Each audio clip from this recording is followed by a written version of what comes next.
يا لغتي عربية حسبي بأنك منطقي وبياني। আসসালামু আলাইকুম রহমতুল্লাহি ওয়া বারাকাতুহু। আজকের ক্লাসটি বিশেষ করে আমার স্টুডেন্টদের জন্য। তারা সকালবেলা লেট করে আসে, আর লেট করে আসলেই তাদের যেই সবচেয়ে বড় যে অজুহাতটা থাকে, উস্তাজ বা উস্তাজা আজকে আমি লেট করে ঘুম থেকে উঠেছি। আজকে সেই কনভারসেশনটাই আমরা ইংরেজি এবং আরবিতে শিখব, এবং আশা করি এরপর থেকে আমার উস্তাজরা যদি আরবিতে অথবা ইংরেজিতে আমাদের ছাত্রটি বলতে না পারে, তাহলে তাকে ক্লাসে ঢুকতে দিবেন না, তাকে শাস্তির ব্যবস্থা করে দিবেন, তাহলে আমরা শিখে ফেলি ইনশাআল্লাহ।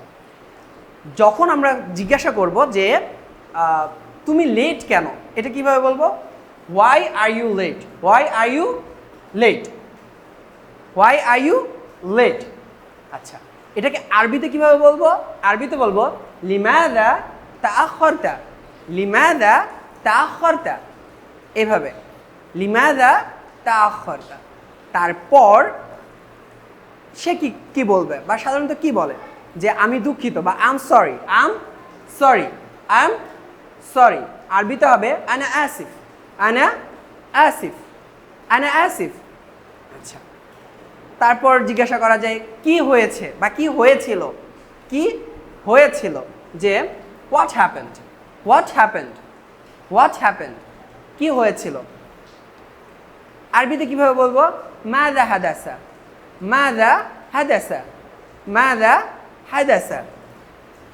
এবার ছাত্রটির সেই গুরুত্বপূর্ণ যে অজুহাত এবং সবচেয়ে মাশহুর যে অজুহাত, সেটা হলো আই woke up late, আমি দেরি করে ঘুম থেকে উঠেছি। আই woke up late, আমি দেরি করে উঠেছি।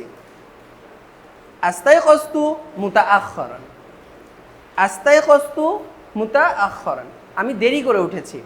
তাহলে আবার আমরা এই কনভারসেশনটা দেখে নেই। Why are you late, I am sorry, what happened, I woke up late। আরবিতে লিমাযা তাআখারতা, লিমাযা তাআখারতা, আনা আসিফ, মাযা হাদাসা, আস্তাইকাযতু মুতাআখিরান, আমি লেট করে উঠেছি। ইনশাআল্লাহ আমরা যদি এভাবে শেখার চেষ্টা করি, তাহলে আরবিতে এবং ইংরেজিতে আমরা দক্ষতা অর্জন করতে পারবো। আর আমাদের এই পেজটিতে আপনাদের নিয়মিত লাইক, ফলো এবং কমেন্ট করে আমাদেরকে উৎসাহিত করবেন, এই আশা রাখি। আসসালামু আলাইকুম।